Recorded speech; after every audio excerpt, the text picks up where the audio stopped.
एक केवल लगन थी, मुझे भगवान की प्राप्ति करनी, बस एक जिद थी।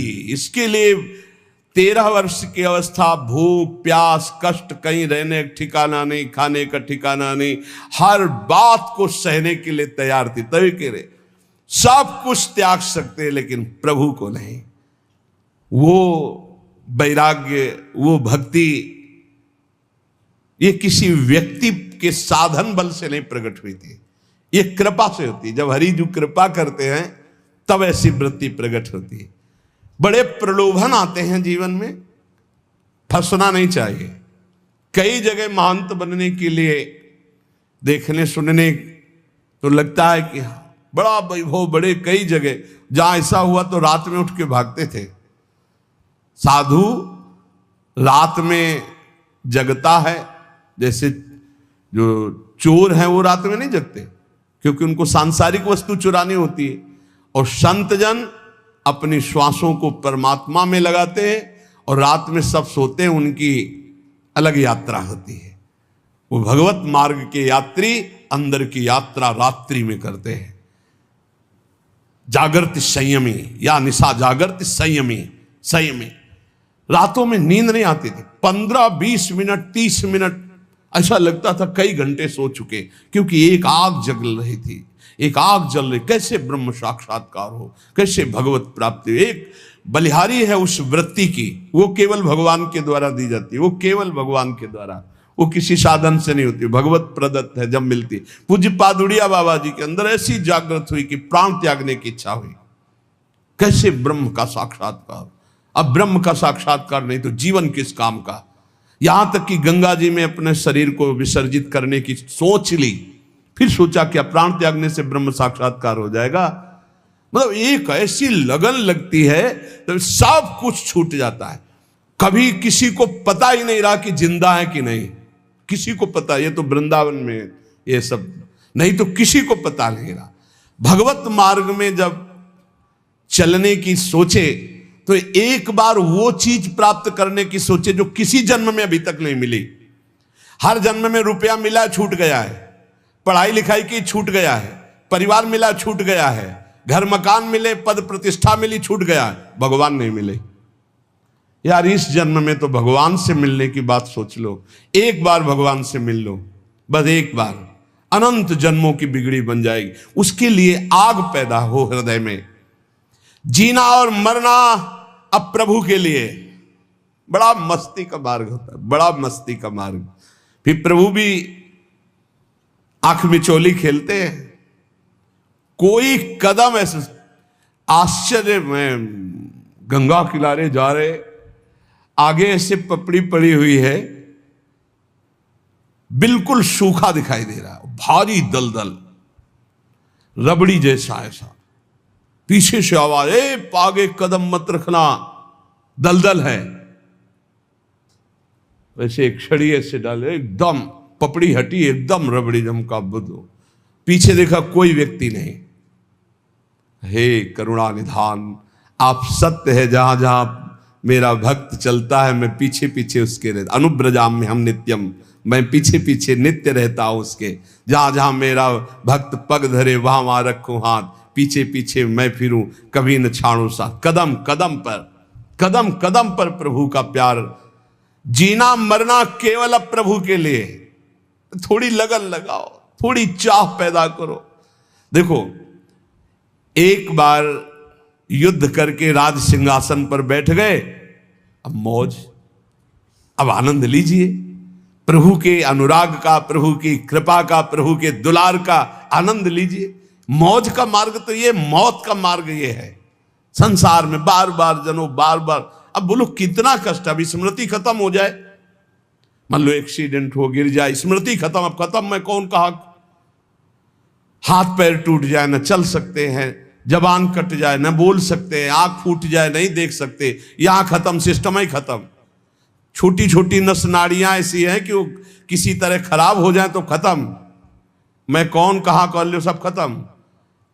ये पंचभूत बिखरेंगे। ये जो शरीर बना ना, स्पष्ट अजीब मिट्टी है, मिट्टी वायु, अग्नि, जल, आकाश, इन 5 से ढांचा बना है। क्षितिजल पावक गगन समीरा, मिट्टी है इसमें। कैसी रचना है भगवान की, इतना प्यारा ये मिट्टी का शरीर लग रहा है मैं ही हूं, और इसी में पूरा राग है। एक बार यार, एक बार हिम्मत करो, नाम जप करते हुए निकलो इस मिट्टी के घेरे से, शरीर के घेरे से। सारा का सारा ज्ञान वर्णन करने पर रहता शरीर ही में है सब। एक बार जीना और मरना प्रभु के लिए ठान लो, एक बार। अब तो आपसे प्रेम करेंगे प्यारे, अब जो होगा सो देखा जाएगा। निकलो प्रभु के लिए, अंदर से राग से निकलो। ये नहीं कि घर छोड़ के भाग लो, हम ये नहीं सिखा रहे। राग छोड़ के, अंदर से, संसार से राग छोड़कर श्री कृष्ण से अनुराग कर लो। मेरे हृदय में केवल एकमात्र कामना रह जाए, प्रभु मिलन। एक बार देखूंगा आपको, एक बार देखो।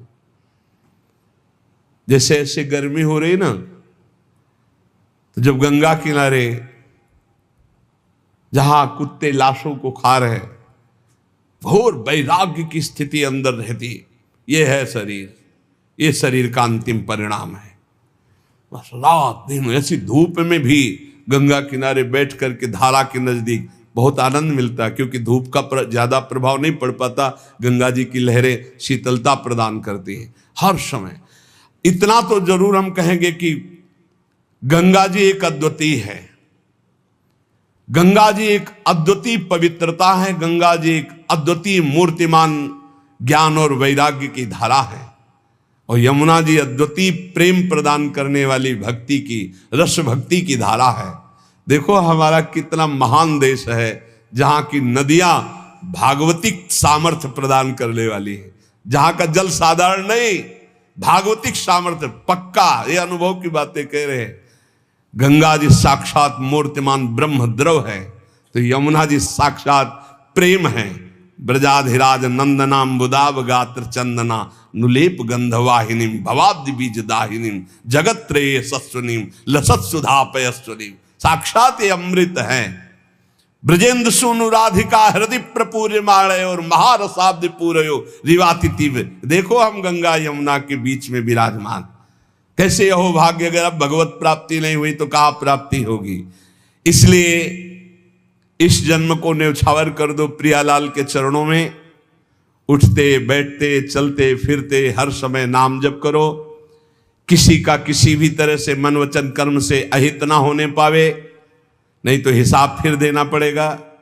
जो हिसाब हमारे में आवे उसे भोग लो।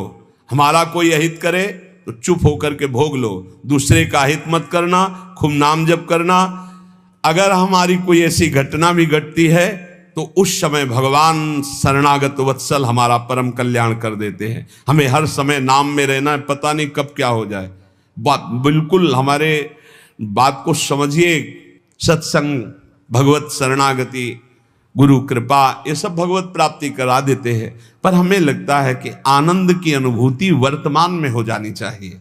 इसलिए डट के नाम जप करो। पता नहीं कब कौन सी घटना घट जाए, कौन सा शरीर का कौन सा अंग साथ देना बंद कर दे। बहुत विचित्र है। एक क्षण में दिल, एक क्षण में पैरालिस क्या कहते हैं, एक क्षण में कुछ भी निकल सकता, कुछ भी। व्याधि मंदिरम शरीरम व्याधि मंदिरम, एक से एक भयानक रोग है, एक से एक। सबसे ज्यादा परेशानी हो जाती है जब चिंतन बिगड़ जाता है। जब रोग होता है ना तो चिंतन बिगड़ जाता है। अर्थ की व्यवस्था करना, अब किस डॉक्टर से मिलना है, अब क्या कराना, भगवत चिंतन चला गया। एक एक वृत्ति को संभाल करके प्रियालाल में लगा दो, इसी जन्म में भगवत प्राप्ति हो जाएगी। मान लो भगवत प्राप्ति बिल्कुल कठिन नहीं है, कठिन है संसार का राग छोड़ना, और ये छूट ही जाएगा प्यारे। सुत बनितादि जान स्वार्थ रत ना करुणे सवीते अंत तो तजेंगे पामर तू न तजय वहीं ते मन पचितई है और सर्विते। खूब नाम जप कर लो, मेरी प्रार्थना मान लो। सब ज्ञान का ज्ञान नाम जप है। सब बड़े बड़े महापुरुष जो भी नाम जापक है, वो नाम चाहे ओम हो, चाहे राम हो, चाहे कृष्ण हो, चाहे राधा हो, चाहे दुर्गा हो, चाहे माँ हो, चाहे वो सब उसी अनंत के नाम हैं, उसी अनंत महिमा। बिना संसार का चिंतन छोड़े और नाम जप के आज तक किसी का मंगल नहीं हो सकता, ना हुआ है। कोई भी ऊंचाई पर चढ़ा है तो नाम जप के चढ़ा है, भजन से। इसलिए डट के भजन करो, किसी की बात मत सुनो। अरे आजकल ऐसे नास्तिक लोग हैं जिनके करोड़ों लोग बात सुनने वाले, नास्तिक लोग, हर संत की उपहास कर देना, हर शास्त्र का उपहास कर देना, हर संत के सिद्धांत का उपहास कर देना, बोले नाम जप से। अरे आज तक इतिहास साक्षी है, चाहे गुरुवाणी उठा के देख लो, चाहे जितने भी शास्त्र, सब में भगवान के चिंतन और भजन की महत्ता है। भजन नहीं तो और क्या जीवन में है।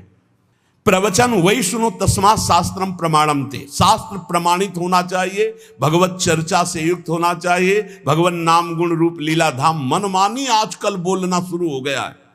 इसलिए हम कह रहे हैं हाथ जोड़कर, प्रवचन बहुत संभाल के सुना जाए, जहां से हमारी नाम में रति हो, भगवान के चरणों में रति हो, इंद्रियों का संयम किया जा सके, संसार के राग को मिटाया जा सके, गंदी आदतें गंदी बातें मिटाई जा सके, उसे सत्संग कहते हैं। ये प्रमाण देना है भजन की वृत्ति बढ़ाने के लिए। आज शास्त्रों का खंडन किया जाता है, आज सतमार्ग में वैसे ही भजन नहीं कर रहे।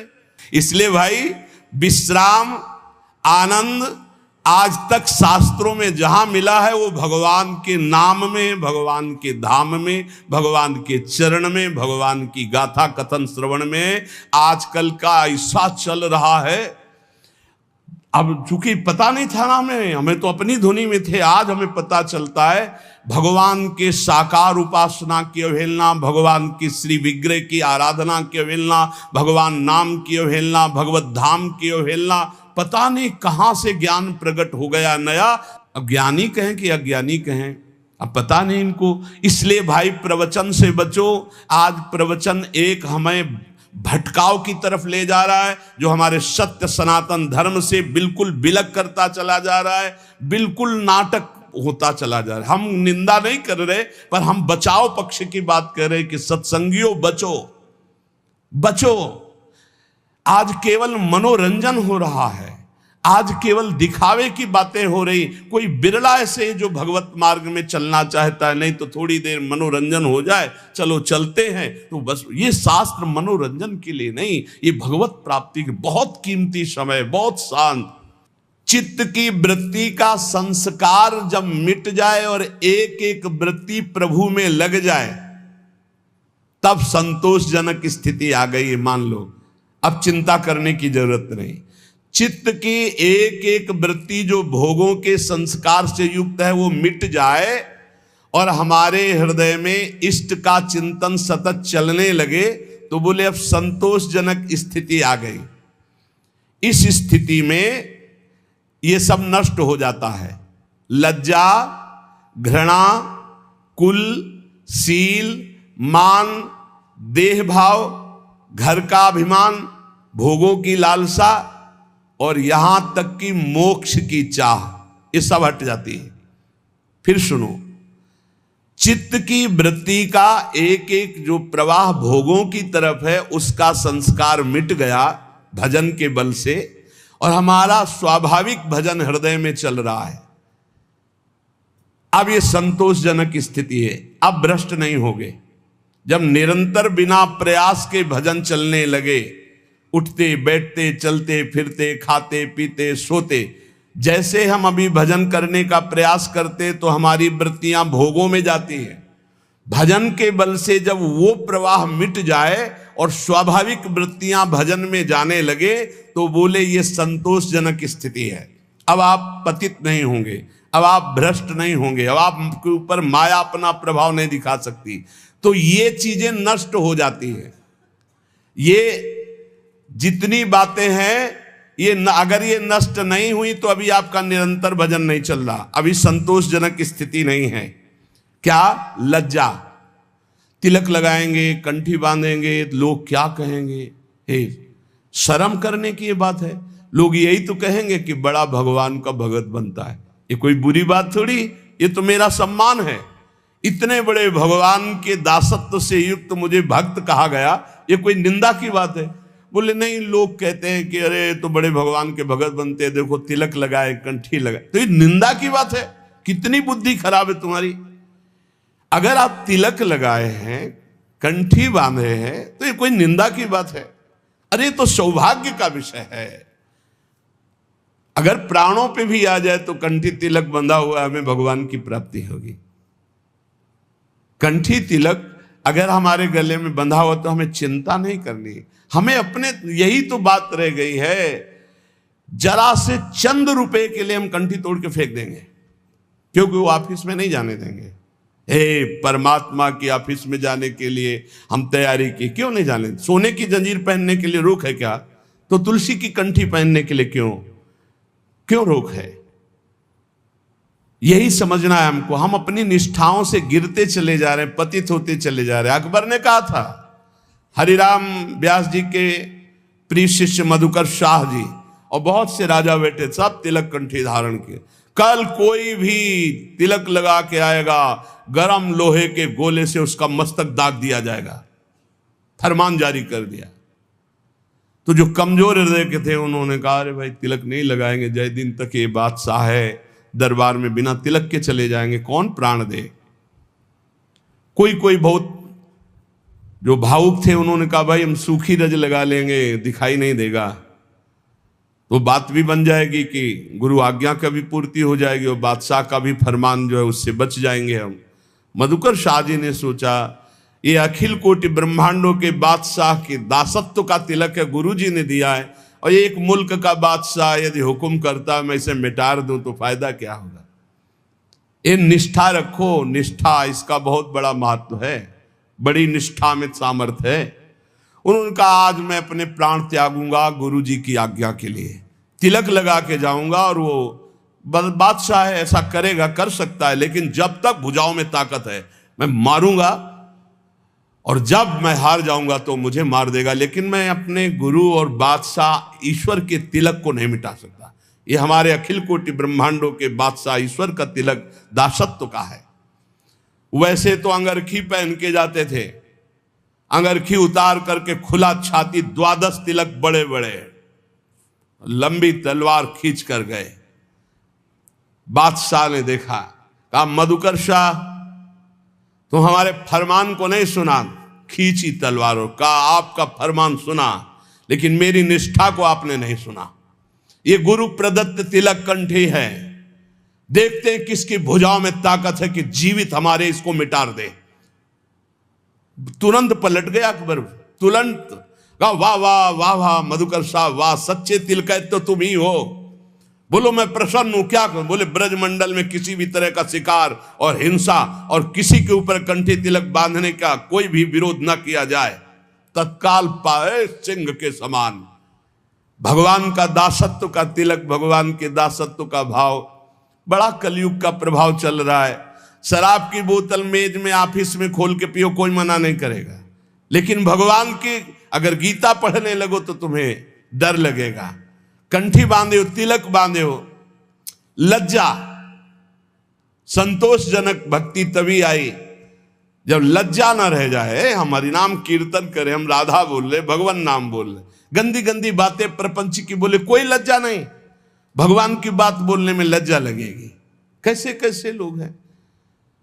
चाहे जैसे तुम जो कुछ पहन के जाओ, चाहे जैसे आप सज धज के जाओ, कोई नहीं बोलेगा, लेकिन तिलक लगा लेंगे तो लज्जा लगेगी, कंठी बांधेंगे लज्जा लगेगी, माला जप करने के लिए अगर हम काउंटर लिए तो लज्जा लगेगी। यही भगवान की विचित्र माया है जो हमारी दुर्गति कराती है। इसलिए पहला है लज्जा। भक्ति में न लाज तीन लोकन की, 3 लोगों की लाज नहीं, यहां मृत्यु लोक की तो बात जाने दो, नहीं लाज करनी चाहिए। ठसक से लगाओ रज, जो होगा मंगल होगा। भगवत मार्ग के पथिक है, सब जगह से हटा दिए जाएंगे तो ऐसी जगह खुल जाएगी जहां मंगल हो जाएगा। कानपुर जिले में नरवल है, बहुत गरीब ब्राह्मण थे, अपनी निष्ठा से रहते थे, प्रसिद्ध थे वो निष्ठा से। आज अष्ट धातु का मुरली मनोहर जी का मंदिर बना है अंदर, और बड़ा विशाल बाहर जो अन्य उससे अष्ट धातु का मंदिर, अष्ट धातु के ठाकुर, और ऐसे कीर्तन सब चलता रहता। उन्हीं के घर में खुदाई में न जाने कहां से कितना धन निकला, सब वैभव ही वैभव। जैसे पीली मिट्टी ऐसे सोने की खाने हैं इस पृथ्वी पे, सोने की, चांदी की, रत्नों की, हीरा जवाहरात की। उसके भरोसे रहो, धनी हो जाना कोई बड़ी बात है क्या? जब सब रास्ते बंद हो जाते तो एक रास्ता खुला होता है परम धनी का, पर वो रास्ता पता नहीं होता, इसलिए सब परेशान होते हैं। अगर उस महाधनी का रास्ता मिल जाए तो तुम निहाल हो जाओगे, निहाल हो जाओगे। बड़ी अलौकिक उसकी, बड़ी अलौकिक उसकी रीति है देने की, बड़ी अलौकिक रीति है। उसे गांव में कहते हैं, गांव की भाषा में, कि देता है तो छप्पर फाड़ के देता है। नहीं कहते ना, कि जब ऊपर वाला देता है तो छप्पर फाड़ के देता, ऐसा ही कुछ देता है, पक्का समझ लो। लज्जा मत करो कि हमारी ये, अगर ये तिलक, कंठी और ये सब, और अगर हम ये लगाएंगे तो फिर क्या होगा। वो बादशाह देख रहा है अनंत ब्रह्मांडों का। अरे इतना तो कितना सुंदर लगता है जब भगवान का तिलक लगा करके कोई नाम जप करते दिखाई दे, लगता है इसकी चरण रज माथे पे रख ले, वो पावन दिखाई देता है। भगवान का तिलक नहीं है, दुनिया के और भव बनवाए घूम रहे हो, तो इससे कोई सुंदरता है क्या तुम्हारी? नहीं, इससे सुंदरता नहीं। दुनिया के चाहे जितने भी श्रृंगार कर लो, जब तक तुम्हारा ब्रह्मचर्य ठीक नहीं, चरित्र ठीक नहीं, भजन ठीक नहीं, तो तुम्हारे चेहरे पे आकर्षण नहीं होगा, पक्का। बहुत बुरा लगता है चेहरा, जो विषयी चेहरा होता है ना, पाप करने वाला, पापाचरण वाला, वो चाहे जितना पाउडर थोप ले, चाहे जितनी भौं बनवा ले, दूर से दर्शन में सुख नहीं मिलता। और जो सात्विक चेहरा होता है, शत्रुगुण भजन परायण है, वो भले कैसे भी हो, उनके दर्शन में सुख होता है, आत्म सुख होता है। इसलिए लज्जा का पहला त्याग होता है। दूसरा, घृणा। हम ये कहते हैं कि जो गलत आचरण करते हैं, हमें उनसे घृणा नहीं करना है। अगर उनके गलत आचरण छूट जाए तो बहुत अच्छे हो सकते हैं। शराबी की शराब छूट गई तो शराब घृणा योग्य थी, शराबी थोड़ी था। शराब छूट गई, बहुत अच्छा आदमी हो गया। मांस खाना छूट गया, बहुत अच्छा आदमी हो गया। वो चोरी करना छोड़ दिया, बहुत अच्छा आदमी हो गया। हमें घृणा नहीं करनी, हमें प्रीति करके जिनसे घृणा करवानी, उन पदार्थों से, उन क्रियाओं से, उन वस्तुओं से घृणा करा के उसे महान बनाने का रास्ता देना। भक्त कभी किसी से घृणा नहीं करता, वो उन कारणों को छुटवाता है जिससे वो घृणा का पात्र बन रहा है। तो वो तभी छूटेगा जब हमारी प्रियता होगी उस पर। सब जीवन शो प्रीति। तीसरा है कुल। कुल का अहंकार नहीं होना चाहिए, इससे कुछ नहीं होता। जो कुलाभिमानी है, जाति अभिमानी है, इससे कुछ नहीं होने वाला है। ये संस्कृति आवागमन का हेतु ही है, जाति अभिमान है, कुल अभिमान है। अपने धर्म का पालन करो, अभिमान मत करो। सबके समान पांच भौतिक शरीर हैं, सब में समान भगवान का अंश विराजमान है, अलग अलग सेवाएं, अलग अलग व्यवहार है, लेकिन आप घृणा मत करो, आप अभिमान मत करो अपने ऊपर। जाति पाति कुल कल्म धर्म व्रत संस्कृति हेतु अविद्यानाशी। सेवक जी महाराज कह रहे सेवकवाणी में, ये अज्ञान है, ये अविद्या है। यदि जाति पाति कुल आदि का अभिमान करे तो ये अविद्या है, आवागमन में फंसा देगी। उसके हृदय में मान की लालसा खत्म हो जाती है। जो निरंतर भगवत भजन करता है वो सभी मान प्रद आप अमानी। कोई उसको प्रणाम करे तो अच्छा नहीं लगता, लेकिन वो दूसरों को प्रणाम करने में बहुत सुख का अनुभव करता है। दूसरे को सम्मान देना, दूसरे को प्रणाम करना, सबसे छोटा अपने को मानना, ये भजन करने वाले का लक्षण होता है। और देह भाव, ज्यादा देह प्रियता नहीं होनी चाहिए। देह भगवत सेवा का पात्र, इसलिए इसे संभाल के तो रखना है, क्योंकि अपने लोग वैष्णव हैं। भगवत सेवा इसी शरीर से होती, भजन इसी शरीर से होता है, हम कीर्तन इसी शरीर से करते हैं, संत सेवा गुरु सेवा इसी शरीर से होती, इसलिए इस शरीर को हम प्यार करते हैं। लेकिन हमारा प्यार मैं शरीर हूं इस भाव से नहीं, ये शरीर प्रियालाल की सेवा का पात्र है, इसलिए शरीर से ज्यादा प्रियता रखना ये दोषों को जन्म देने वाला है। जहां हम इस पर अभिमान करते हैं, मैं पुरुष तो स्त्री आकर्षण जहां में अभिमान करते हैं मैं सुंदर, तो नाना प्रकार के दोष। देहाभिमान ही संस्कृति का मूल चक्र है। देह को प्यार करना है, लेकिन ये भगवत सेवा पात्र है ये मानकर, ना कि मैं मानकर प्यार करना है। गेह घर, जैसे हम मंदिर में रहते हैं ऐसे हम घर में रहते हैं। घर श्री ठाकुर जी का है, हम सेवा भाव से वहां विराजमान। मेरा घर नहीं, इसलिए भक्तजन अपने घरों का नाम रखवा देते हैं। प्रिया कुंज, राधा केली कुंज, गोपाल भवन, कृष्ण सदन, ऐसे नाम रखवाते। ये प्रभु का मकान है। किसका मकान? बोले प्रिया कुंज है, ये प्रियाजू की कुंज है। आप कौन है? प्रिया कुंज के सेवक हैं। नाथ सकल संपदा तुम्हारी, मैं सेवक समेत सुतनारी। और भोग, जितनी भोग सामग्री वो सब प्रभु के भोग के लिए, हम तो प्रसाद पाने वाले हैं। और ऐसा भक्त मोक्ष की भी अभिलाषा नहीं रहता। अपने प्रियतम के प्रति पूर्ण सब कुछ न्यौछावर करके उसको दिव्य भाव की प्राप्ति होती है। सब कुछ प्रभु को समर्पित कर दिया तो क्या मिला? दिव्य भाव। भाव में डूबा हुआ, भावोत्सवेन भजताम रस काम धेनुम, भाव में डूबा हुआ है, दिव्य दिव्य भावनाएं कर रहा है। प्रियाजू को कभी भोग लगा रहा है, कभी झूला झुला रहा है, कभी प्रियाजू को स्नान करा रहा है, कभी श्रृंगार करा रहा है। बड़ी भावनाओं में सुख वृत्ति। ये फल मिलता है सर्वस्व समर्पण से। भक्त के काम, क्रोध और अभिमान ये सब दिव्य हो जाते हैं। बड़े बड़े जीवन मुक्त मुनियों के लिए भी जो दुर्लभ है, वे रंग रंगीले छैल छबीले प्रभु के प्रेमियों के अलग ही रास्ते हो जाते हैं। इनको क्रोध भी आता है प्रभु पे, ये गुस्सा भी करते हैं, क्योंकि इनके प्रभु है ना। जैसे ग्वारिया बाबा सखा भाव से, जा अगर मेरे बिना तेरा काम चल जाता है तो तेरे बिना मेरा भी काम चल जाएगा। जा, आज से न तेरा भजन करेंगे न तेरी बात करेंगे। ये अंदर की बात। कोई संत भजन करते रोक देते, अरे काहे को भजन करते हो, बड़ा निष्ठुर है, 20 वर्ष हो गए भजन करते हुए, आज सामने नहीं आया। पर सब जानते थे कि बाबा बड़े भाव वाले, आज पता नहीं कौन सा भाव ठाकुर जी के ऊपर है कि ये बरस रहे ठाकुर जी के ऊपर। शाम तक न खाना न पीना, ऐसे ही बस नाराज है ठाकुर जी से। तो ऐसे सिद्ध पुरुष का कैसे चिंतन चल? वो कह रहे हैं भजन नहीं करेंगे, एक क्षण भी भजन का ताता नहीं टूट रहा है। आएगा ना तो बात नहीं, पक्का आएगा, वो हमारे बिना रह नहीं सकता। और आएगा तो बात नहीं करेंगे, बोलेंगे नहीं, छुएंगे भी नहीं, देखेंगे भी नहीं।